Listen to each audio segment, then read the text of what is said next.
Hello नमस्कार, आप सभी का बहुत बहुत स्वागत है उत्कर्ष प्लेटफॉर्म के द 10 मिनट स्टडी शो में, जिसमें आज हम करने वाले हैं राजस्थान के प्रमुख मंदिर और साथ ही कुछ बचे हुए दुर्ग के बारे में आज हम बात करने वाले हैं। तो आइए फटाफट से स्टार्ट करते हैं। लेकिन मैं आपको बता दूं कि सबसे खास एक इम्पॉर्टेंट चीज़ जो क्या है कि आप में से अगर मंडे टू सैटरडे कोई भी बच्चा मेरी करंट अफेयर्स की क्लास लेता है तो उसके लिए आपको क्या करना है, उसके लिए जो है संडे को एक टेस्ट रखा गया है जो कि हर संडे को आयोजित होने वाला है। उसके लिए आपको करना है इस क्यूआर कोड को स्कैन, और मैं साथ ही बता दूं कि ये एकदम फ्री है, कोई चार्जेबल नहीं है। तो आप इस क्यूआर कोड को स्कैन करके, अगर आपने उत्कर्ष ऐप डाउनलोड कर रखा है तो ये क्यूआर कोड स्कैन करके आप सीधे जो है उस टेस्ट को आप अपने A2My लाइब्रेरी कर सकते हैं, जिस पर आप हमेशा हर संडे को आपको जो है टेस्ट देने का मौका मिलेगा, वो भी एकदम फ्री, जो भी आपने मंडे टू सैटरडे पढ़ा है। या आप क्लास नहीं भी लेते हैं तो भी इस टेस्ट को अटेम्प्ट कर सकते हैं और देख सकते हैं कि आपका जो है अभी तक पढ़ा हुआ कितना आपकी जो है कितना आपको याद है, कितना नहीं है। तो एक तरीके से एक प्रैक्टिस के लिए जो है एक मेरी तरफ से एक छोटा सा गिफ्ट आप सभी के लिए है, तो आप एक जो है इसको ज्वाइन कर सकते हैं। तो आ जाइए फटाफट से इसको रिवीजन करते हैं। आज के फर्स्ट क्वेश्चन हमारा क्या है, तो मैंने आपको कहा कुछ क्वेश्चन हमारे पेंडिंग थे और कुछ यहाँ पर है। देखिए, आपको क्वेश्चन पूछा जा रहा है कि रायसिंह प्रशस्ति जो है वो किस दुर्ग में उत्कीर्ण है। क्या भैंसरोडगढ़, कुंभलगढ़, लोहागढ़? तो देखिए जरा, यहाँ पर करेक्ट आंसर हो जाएगा जूनागढ़ दुर्ग। और आपको पता है कि यहाँ पर आपके जो है, अगर मैं कहूँ कि जावर है ना, वो आपने सुना होगा, खैर तो ये जो है जूनागढ़ दुर्ग यहाँ पर हो जाएगा। साथ ही मैं बता दूँ है कहाँ पर, तो ये आपके बीकानेर में है। इसे लालगढ़ भी कहते हैं, पहली बात तो। और ध्यान रखेंगे यहाँ पर इस दुर्ग का जो आंतरिक द्वार है जिसे हम सूरज पोल कहते हैं, तो सूरज पोल पर इस दुर्ग के जो संस्थापक हैं रायसिंह जी, उनकी प्रशस्ति उत्कीर्ण है। और सूरज पोल के दोनों ओर चित्तौड़ का जो शाखा हुआ था उसमें जो जयमल मेड़थिया, जो फत्ता सिसोदिया जो है, जो वीर गति को प्राप्त हुए थे, उनकी गजारूढ़ मूर्तियां भी स्थापित हैं इनके दरबार पर। साथ ही मैं आपको बता दूं कि देखिए, इस दुर्ग में रतन निवास, रंग महल, कर्ण महल, अनूप, लाल निवास, सरदार निवास, चीनी बुर्ज, ये पूछा गया है, चीनी और सुनहरी बुर्ज, और विक्रम विला जो है ये भी आपके यहीं पर स्थित है। और साथ ही मैं आपको बता दूं कि देखिए नेक्स्ट क्वेश्चन की बात करेंगे कि भैंसरोडगढ़ दुर्ग जो है वो कौन सी श्रेणी में आता है, तो यहाँ पर ध्यान रखेंगे जल दुर्ग की श्रेणी में आता है। कितनी श्रेणी होती है, कैटेगरीज होती हैं, वो ऑलरेडी मैं पहले की क्लासेज में आपको बता चुकी हूँ, तो रिपीट करने से कोई यहाँ पर मतलब नहीं है। जरा देखिए कि भैंसरोडगढ़ जो है ये आपके जल दुर्ग श्रेणी का आपके जो है प्रकार है और चंबल और बामनी नदी के संगम पर स्थित है।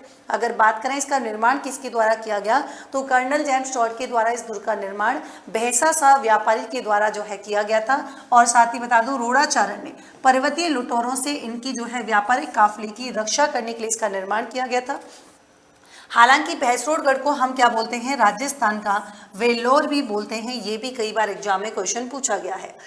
अब चलते हैं अगले क्वेश्चन। देखिए, निम्नलिखित में से कौन सा दुर्ग काली सिंध तथा आहू नदी के संगम पर स्थित है? आंसर हो जाएगा गागरोंदिन। वेरी वेरी इंपॉर्टेंट क्वेश्चन, बहुत बार पूछा गया है। देखिए, पहली बात तो इसका निर्माण जो है वो डोड परमाणुओं के द्वारा करवाया गया था और उसी के नाम पर इसको डोडगढ़ और इसको धूलरगढ़ जो है यहाँ पर कहते हैं। अचलदास खींची की वीरता का साक्षी रहा है। बात है लगभग 1423 की, जो मांडू के सुल्तान हुआ करते थे, हुसन शाह से लड़ते हुए जो है यहाँ पर वीरगति को प्राप्त हुए थे अचलदास खींची। और इस दुर्ग में ध्यान रखेंगे संत पीपा की छतरी, सूफी संत मीठे साहब, और इसी के साथ ही बुलंद दरवाजा। ये वेरी वेरी इंपॉर्टेंट क्वेश्चन यहाँ से एग्जाम में जो है पूछे जाते हैं। साथ ही अगले क्वेश्चन की तरफ चलते हैं कि अगला क्वेश्चन क्या है, निम्नलिखित में से किस दुर्ग में तोप ढाने का जयगढ़ दुर्ग गए हैं तो वहां पर तोप ढालने का जो है क्या है, कारखाना यहाँ पर स्थित है। देखिए, एशिया की सबसे बड़ी तोप जो है जिसका नाम है जयवाड़, वो भी यहाँ पर रखी हुई है। और ये जो जयगढ़ दुर्ग है वो अपने विशाल पानी के टाँकों के लिए काफ़ी प्रसिद्ध है। और साथ ही ध्यान रखेंगे कि वर्तमान स्वरूप किसके लिए दिया गया था, तो सवाई जयसिंह ने जो है इसे वर्तमान स्वरूप दिया था। और इसमें कई जो है गुप्त सुरंगें हमें देखने के लिए मिलती हैं। अगला क्वेश्चन देखेंगे कि राजस्थान के किस दुर्ग के भीतर जो है तोपखाना मस्जिद स्थित है, तो ये आपके हो जाएगा कौन सा, सुवर्णगिरी दुर्ग जो है इसके नीचे क्या है, तो इसके नीचे जो है तोपखाना यहाँ पर मस्जिद है। पहली बात तो कौन सी पहाड़ी पर है, स्वर्णगिरी पहाड़ी पर स्थित है। और कौन सी नदी के किनारे है, तो ध्यान रखेंगे सूकड़ी नदी के किनारे हो जाएगा। अगर बात करें जालोर का नाम क्या मिलता है, जावालीपुर मिलता है। और इस दुर्ग का नाम जो है सुवर्णगिरी मिलता है। और साथ ही साथ बता दूं कि इसका निर्माण प्रतिहार शासकों ने किया था और इस दुर्ग के भीतर जो है तोपखाना मस्जिद बनी हुई है और परमार शासकों जो जिसका नाम था भोज, उसके द्वारा यहाँ पर एक संस्कृत पाठशाला जो है क्या है वो भी यहाँ पर निर्मित करवाई गई थी। अलाउद्दीन खिलजी का जब यहाँ पर क्या होता है आक्रमण होता है तो उस समय यहाँ के जो प्रसिद्ध शासक थे कानड़ देव चौहान, उसने जो है यहाँ पर साका किया था। अगला क्वेश्चन देखेंगे कि निम्नलिखित में से किसने सोनारगढ़ दुर्ग का निर्माण करवाया था। तो देखिए सोनारगढ़ जैसलमेर की बात कर रहे हैं और नाम हो जाएगा राव जैसल ने जो है यहाँ पर करवाया था। कि पहली बात तो त्रिकूट पहाड़ी पर है ना, त्रिकूट पर्वत पर बात करेंगे तो देखिए अगर हम त्रिकूट पर्वत की बात करते हैं तो त्रिकूट पर्वत पर कौन सा मंदिर हो जाएगा, तो यहाँ पर कैला देवी का मंदिर है। किसका है? कैला देवी का मंदिर है। जबकि हम बात करें त्रिकूट पहाड़ी की तो यहाँ पर जो है कौन सा है, तो पीले पत्थरों से निर्मित सोनारगढ़ दुर्ग है जिसका निर्माण राव जैसल सिंह ने करवाया था। और यहाँ पत्थर के पैर, लोहे का शरीर काट के घोड़े पर सवार होकर पहुंचा जाता है, ऐसा इसके बारे में जो है कहावत है। और साथ ही इसके बारे में एक और कहावत है कि जब हम इसको दूर से देखते हैं तो ऐसा लगता है कि पहाड़ पर जो है लंगर डाले एक जहाज के जैसा प्रतीत होता है। साथ ही ये दुर्ग जो है बिना चूने के बड़े बड़े पत्थरों को आपस में जोड़कर जो है इसका निर्माण किया गया है, ये भी आपके कई बार ध्यान रखना। इसमें रंगमहल, मोती महल, गजबिलास, जवाहर बिलास और पार्श्वनाथ मंदिर, ऋषभदेव जैन मंदिर जो है ये भी स्थित हैं। ये आपके पांडुलिपि संग्रहालय के कारण भी काफ़ी जो है प्रसिद्ध है, ये भी ध्यान रख सकते हैं। देखिए लोहागढ़ दुर्ग का निर्माण जो है भाई, देखिए यहाँ पर जो है जो जाटों का है ना, जाटों का प्लेटो कहा जाता है, जाटों का प्लेटो के नाम से काफ़ी फेमस है। महाराजा सूरजमल, इनके द्वारा जो है लोहागढ़ दुर्ग जो है क्या है उसका निर्माण करवाया गया था। हालांकि बात करें कि देखिए अष्ट धातु निर्मित द्वार आपने सुना होगा जो इसके प्रवेश द्वार पर लगा हुआ है, जिसे जवाहर सिंह जो है 1765 ईस्वी में दिल्ली पर जो है आक्रमण करके इसको लेके आए थे। इसकी जो बाहरी दीवारें हैं वो मिट्टी की बनी हुई हैं और चारों तरफ इसके क्या है खाई रहने वाली है। और मोती झील का अगर नाम सुना हो तो मोती झील से सुजान गंगा नहर द्वारा जो है पानी डाला जाता है ना, ये आपको ध्यान रखना है यहाँ पर, ठीक है। चलिए साथ ही ध्यान रखेंगे कि एक अंग्रेज सेनापति रहे थे लॉर्ड लेक और इन्होंने जो है 5 बार इस दुर्ग पर आक्रमण किया था। बात है 1805 की, लेकिन इस दुर्ग को जो है यहाँ पर अब मैं कहूँ कि कब्जा करने में जो है काफ़ी असफल रहे थे, नहीं कर पाए थे। और इस दुर्ग में हमें किशोरी महल, जवार बुर्ज, कोठी खास, वजीर की कोठी, दादी माँ का महल, गंगा मंदिर, लक्ष्मण मंदिर ये जो है देखने के लिए मिलते हैं। अगला क्वेश्चन देखेंगे। अगला क्वेश्चन आपको बताना है कौन सा होगा। राजस्थान में स्थित गुर्जर प्रतिहार शैली का जो है अंतिम और सबसे भव्य मंदिर कौन सा है, तो देखिए सोमेश्वर मंदिर हो जाएगा। कौन सा? किराड़ू का। भाई पहली बात तो अगर आपसे पूछे कि राजस्थान में मंदिरों का विकास काल जो है ये 7वीं से लेकर 10वीं काल तक जो है शुरू होता है। 7वीं सदी से जो पहले के जो मंदिर थे उनके अवशेष हमें बैराट अर्थात मौर्य युगीन गोल बौद्ध मंदिर नगरी चित्तौड़ से मिलते हैं। जबकि 8वीं सदी से क्षेत्रीय मंदिर जो है निर्माण शैली जैसे आपकी गुर्जर प्रतिहार महामारू का जो है विकास हुआ था। और इसके जो आरंभिक निर्माण है वो मंडोर के प्रतिहार, सामर के चौहान और चित्तौड़ के जो है कौसने मौर्यों ने किया था। इस शैली का आरंभिक दौर जो है वो आपके लगभग 8वीं सदी और 9वीं सदी का आरंभ माना जाता है, जिनमें ओशिया, चित्तौड़गढ़, आबानेरी में स्थित है। ओशिया का जो है सूर्य मंदिर, हरिहर मंदिर और महावीर, कई बार पूछा गया है हरिहर मंदिर, ध्यान रखना। जबकि 9वीं शताब्दी में गुर्जर प्रतिहार शैली के महत्वपूर्ण मंदिर जैसे अहुआ का कामेश्वर मंदिर, खेड़ बालोतरा का रणछोड़ जी मंदिर, दोनों लगभग 850 ईस्वी पुराने हैं। साथ ही देखिए 10वीं 11वीं में जो है गुर्जर प्रतिहार का पूर्ण विकास देखने को मिलता है। जैसे यहाँ पर बात करें कैकिन या जसनगर का नीलकंठेश्वर मंदिर, हर्षनाथ मंदिर जो कि सीकर में है, पारानगर सरिस्का का जो नीलकंठेश्वर मंदिर है। और इन दोनों मंदिरों में क्या है हमें गोल स्तंभ देखने के लिए मिलते हैं। एग्जाम में पहले पूछा गया है।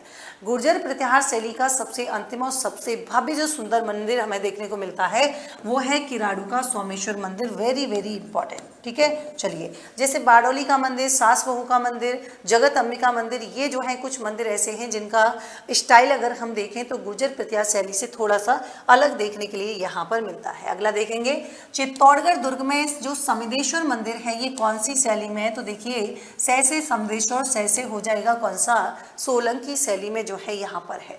आगे देखेंगे कि देखिए यहाँ पर जो सोलंकी शैली या जिसे मैं मारू गुर्जर शैली भी बोल दूँ, तो इसके प्रमुख मंदिरों में जैसे सचिया माता का मंदिर है, समदेश्वर मंदिर जो कि चित्तौड़गढ़ दुर्ग में है, ये काफ़ी यहाँ पर फेमस हैं। साथ ही देखिए इन शैली के जो मंदिर हैं उनकी जो है ऊंची पीठिका पर निर्मित होते हैं और मंदिर के खंभे जो है अलंकृत, पतले, लंबे और जो है गोलाई लिए हुए होते हैं। अगला देखेंगे कि राजस्थान में स्थित निम्नलिखित में से कौन सा मंदिर भूमि शैली का सबसे प्राचीन मंदिर है? तो जैन मंदिर सेवाड़ी जो है वो क्या है, सबसे प्राचीन मंदिर है। तो राजस्थान में सबसे प्राचीन मंदिर हमें जो है सेवाड़ा यानी कि पाली का जैन मंदिर लगभग 1010 और 20 का जो है ईस्वी का मिलता है। और अन्य मंदिर की बात करें महानालेश्वर जो कि मैनाल, बंड देवरा, रामगढ़ बारा, उंडेश्वर मंदिर बिजोलिया, तो ये सब जो है हमें देखने के लिए यहाँ पर मिलते हैं। साथ ही देखेंगे कि ऐसा क्षेत्र जहाँ बड़े मंदिरों का निर्माण जारी किया, जहाँ जिसका सिरे जो है वो राजपूत शासकों को दिया जाता है, जैसे उदयपुर के जगदीश जी मंदिर, एकलिंग जी का मंदिर, केशोराय पाटन के मंदिर, आमेर का जगत शिरोमणि मंदिर, तो ये जो है आपके काफ़ी फेमस है, ये भी आपको यहाँ पर ध्यान रखना है। अगला देखेंगे कि उदयपुर जिले में स्थित एकलिंग जी के मंदिर का वर्तमान स्वरूप जो है वो किस राजा ने बनवाया था? तो ये महाराणा रायमल सिंह जो है यहाँ पर हो जाएगा। कि उदयपुर जिले में आपने सुना होगा एकलिंग जी का लकुलिस मंदिर है, ये कैलाशपुरी गांव में स्थित है, इसका निर्माण रावल ने करवाया है और वर्तमान जो है इसका बात करेंगे स्वरूप का निर्माण महाराणा रायमल सिंह ने करवाया था। इस मंदिर के जो गर्भगृह है इसमें काले पत्थर से निर्मित एकलिंग जी की चतुर्मुखी प्रतिमा है और साथ ही ये मेवाड़ राजघराने के कुल देवता हैं। इनके शासक जो है स्वयं को अपना दीवान मानते थे, मतलब खुद को, और इनके अहाता जो है उसमें महाराणा कुम्भा के द्वारा निर्मित विष्णु मंदिर भी है, ये भी आप यहाँ पर ध्यान रख सकते हैं। निम्नलिखित में से किसे राजस्थान का खजुराहो कहा जाता है? तो ध्यान रखेंगे किराड़ू। और अगर आपसे पूछे कि किसे राजस्थान का मिनी खजुराहो कहा जाता है, तो भाई लोगों फिर ध्यान रखना, फिर आंसर आपके हो जाएगा कौन सा? भंड देवरा का मंदिर, है ना। फिर आपके जो है आंसर चेंज हो जाएगा। भंड देवरा का मंदिर जो कि बारां में स्थित है और मलय वर्मा के द्वारा निर्मित है, उसे राजस्थान का मिनी खजुराहो कहा जाता है, जबकि राजस्थान का खजुराहो आपसे पूछे तो किराड़ू हो जाएगा। तो देखिए हातमा गांव है, उसके समीप जो है पहाड़ी पर स्थित है। किराड़ू का प्राचीन नाम किराटकूप हुआ करता था और इसे राजस्थान का खजुराहो भी कहा जाता है। हालांकि ये जो मंदिर हैं यहाँ पर ये 5 मंदिरों का जो है समूह है, जिसमें वैष्णव और शैव मंदिर है। सबसे सुंदर जो है स्वामीश्वर मंदिर है, जो इसमें जो है कला के साथ साथ मतलब गुप्तकालीन, परमार, सोलंकी शैली जो है इनका अद्भुत मिश्रण हमें देखने के लिए मिलता है। आगे देखिए जगत शिरोमणि मंदिर का निर्माण जो है किसके? तो भाई ये रानी कनकावती, कौन सी थी? रानी कनकावती के द्वारा जो है इसका निर्माण किया गया था।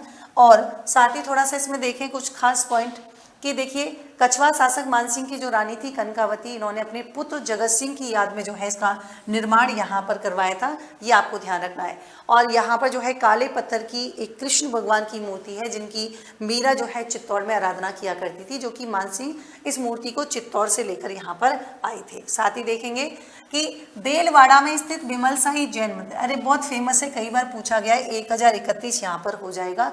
तो ये कुछ जैन मंदिर हैं जो आपके राजस्थान गुजरात की सोलंकी शैली में निर्मित हैं, जो देलवाड़ा के जैन मंदिर हैं। और साथ ही मैं बता दूं यहाँ 2 प्रमुख जैन मंदिर हैं। प्रथम जैन तीर्थंकर ऋषभदेव का है, जिसका निर्माण गुजरात के चालुक्य शासक भीमदेव के मंत्री बिमल शाह के द्वारा करवाया गया था, इसीलिए इसे बिमल शाही जो है मंदिर भी यहाँ पर कहते हैं। और साथ ही दूसरा मंदिर है 22वें जैन तीर्थंकर, जिनका नाम है नेमिनाथ, और इसका निर्माण वास्तुपाल और तेजपाल ने करवाया था। इसे लूढ़व शाही मंदिर भी कहते हैं। और इस मंदिर के जो मंडप हैं, स्तंभ हैं, छतरियाँ, वेदियों के निर्माण में श्वेत पत्थर और बारीकी से क्या की गई है? खुदाई यहाँ पर की गई। अगला क्वेश्चन देखेंगे कि भाई कौन सा युग्म जो है अश्वमेलित है? हर्षित माता मंदिर बिल्कुल सही है, सचिया माता, ओसिया, सास बहू बिल्कुल नागदा, महावीर जी मंदिर, ये तो आप ऐसे ही अंदाजा लगा गए होंगे कि देखिए हर्षित माता सबको पता है कि गुर्जर प्रतिहारित कालीन शैली का उत्कृष्ट उदाहरण है और पहले जो है एक विष्णु मंदिर था। सचिया माता ओसिया जोधपुर में बना हुआ है, जबकि सास बहू का मंदिर नागदा उदयपुर में बना हुआ है ना, जिसका निर्माण जो है दो जुड़वा वैष्णव मंदिर ने श्रीधर ने इसका निर्माण करवाया था। साथ ही साथ देखेंगे कौन सा? हाँ ये रहा कि निम्न किस मंदिर को हाड़ौती का खजुराहो कहा जाता है, तो ध्यान रखना ये आपके शिव मंदिर भंड देवरा जो है इसको हाड़ौती का खजुराहो भी यहाँ पर कहते हैं। साथ ही कुछ बात देखेंगे कि भाई देखिए पंचायतन शैली में निर्मित है। अब पंचायतन शैली का मतलब क्या होता है, जिसके गर्भगृह में एक मुख्य मूर्ति होती है और जिसके चारों ओर जो मूर्ति होती है वो गौड़ मूर्ति होती है, उनको हम पंचायतन शैली बोलते हैं। ठीक है, तो इसमें शिव परिवार जो है, शिव पार्वती की जो है मुख्य मूर्तियां हैं और साथ ही साथ कहेंगे कि इसका निर्माण जो हूण शासक थे तोरमाड़ के पुत्र मिहिर कुल के द्वारा जो है इसका निर्माण यहाँ पर करवाया गया था। राजस्थान में अनेक जैन मंदिर हैं जैसे रणकपुर, ओसिया, जैसलमेर, घाड़ेराव, नाडोल, नालाई, बरमान, चांदखेड़ी, झालरापाटन, केसुरपाटन, महावीर जी, तो ये सारे जो हैं आपके काफ़ी सारे फेमस मंदिर यहाँ पर हैं। आगे देखेंगे निम्नलिखित में से कौन सा युग्म सुमेलित है, तो देखिए जग मंदिर महल उदयपुर बिल्कुल सही है, अनूप महल बीकानेर, फूल महल जोधपुर, लेकिन प्रीतम निवास महल तो भाई ये तो आमिर दूर दूर तक नहीं बैठ रहा, ये आपको ध्यान यहाँ पर रखना है। ठीक है, तो इसके बारे में थोड़ी सी इन्फॉर्मेशन यहाँ पर देख लीजिएगा कि उदयपुर में अमर सिंह के महल, कर्ण सिंह का जग मंदिर, प्रीतम निवास महल जो कि उदयपुर में है, तो ये कुछ आपके इंपॉर्टेंट यहाँ पर है ना, तो आपको समझ आ गया होगा कि प्रीतम निवास महल जो है आपकी कहाँ पर है, उदयपुर में है। ठीक है, चलिए नेक्स्ट क्वेश्चन देखते हैं। नेक्स्ट क्वेश्चन क्या है, नेक्स्ट क्वेश्चन यहाँ पर बताना है कि कौन सा युग्म असुमेलित हो जाएगा। क्या नथवल की हवेली जैसलमेर बिल्कुल करेक्ट है, बच्चावतों की हवेली बिल्कुल बीकानेर है, क्या पंसारी की हवेली, अरे भाई इतनी फेमस है पंसारी की हवेली तो जो है आपके श्री माधोपुर, लेकिन नाथूराम पोद्दार की हवेली नवलगढ़ में जो है यहाँ पर नहीं होने वाली है। तो देखिए जैसलमेर में जैसे सालिम सिंह, नथमल की हवेली, पटवों की हवेली, जोधपुर की बात करेंगे बड़े मियाँ की, पोखरण की राखी हवेली, बीकानेर की बात करेंगे बच्चावतों की हवेली है ना, मोहता, मूदला, रामपुरिया, बहुत सारी फेमस हवेली है ना, और बीकानेर की हवेलियाँ जो है लाल पत्थरों से बनी हुई हैं। और चूरू की बात करेंगे मालजी का कमरा, राम निवास, गोयनका की हवेली, मंत्रियों की हवेली, ये सारी जो है कहाँ पर है, चूरू में है। सीकर में जैसे आपके गोरीलाल ब्याड़ा की, श्री माधोपुर में पंसारी की है ना, लक्ष्मणगढ़ में चार चौक की हवेली, चेतराम की हवेली, रामगढ़ सीकर ताराचंद रुइया की हवेली, फतेहपुर सीकर नंदलाल देवड़ा की हवेली, नवलगढ़ झुंझुनू रूप निवास हवेली, विशाऊ झुंझुनू नाथूराम पोद्दार की हवेली, ढूंढलोद सेठ लालचंद गोयनका की हवेली। यहाँ से एग्जाम में काफ़ी जो है क्वेश्चन पूछे जाते हैं। अगला देखो कि भाई कौन सा युग्म असुमेलित है, क्या गैठोर की छतरी आमेर बिल्कुल सही है, जसवंत थड़ा जोधपुर बिल्कुल करेक्ट है, 84 खंभों की छतरी बूंदी बिल्कुल करेक्ट है, तो मीरा साहब की दरगाह तो देखिए गागरोन से क्या ही लेना देना है, तो ये अलवर में मूसी महारानी की छतरी है, फतेह गुम्बद है, करौली में गोपाल सिंह की छतरी है, बूंदी में 84 खंभों की छतरी, बीकानेर में कल्याणमल की छतरी, और गैठोर आमोर सवाई जयसिंह की छतरी, जोधपुर में जसवंत थड़ा, जैसलमेर में पालीवाल बड़ा बाग, और कोटा में कौन सी है, छत्र बिलास जो है बाग हो जाएगा। जबकि देखिए सूफी संत ख्वाजा मोइनुद्दीन चिश्ती की दरगाह ये अजमेर में है, हमीमुद्दीन नागौरी की दरगाह नागौर में है, दीवान शाह की दरगाह कपाशन, मीठे शाह की दरगाह गागरोन, शक्कर पीर बाबा की दरगाह नरहड़, अब्दुल पीर की मजार भवानपुरा, मीरा साहब की दरगाह बूंदी, ख्वाजा फखरुद्दीन की दरगाह सरवाड़, और अब्दुल्ला खां का मकबरा अजमेर। तो ये सारी की सारी जो है कहाँ पर है, तो ये सारी की सारी दरगाह से एक क्वेश्चन आता है और ये सारा आरबीएससी का कंसाइज किया हुआ है। तो देखिए जानकारी के लिए मैं आपको बता दूं कि इस क्यूआर कोड को स्कैन करके आपको मिल सकता है। मंडे टू सैटरडे जो भी हमने करंट अफेयर्स पढ़ा उसका एक टेस्ट पेपर बिल्कुल फ्री आपको संडे को मिलेगा, और अगर आपने क्लासेज नहीं भी लेते हैं तो भी आप इस टेस्ट को जो है अटेम्प्ट कर सकते हैं बिल्कुल एकदम फ्री। इसके लिए आपको इस क्यूआर कोड को जो है स्कैन करना है, और उत्कर्ष ऐप डाउनलोड हो रखा है तो ठीक है, नहीं तो उत्कर्ष ऐप डाउनलोड कर लीजिए। तो चलिए मिलते हैं एक नए सेशन में, एक नए जो है सेशन के साथ, एक नए सेशन में एक नए टॉपिक के साथ। तब तक ले thank you so much, take care, bye bye.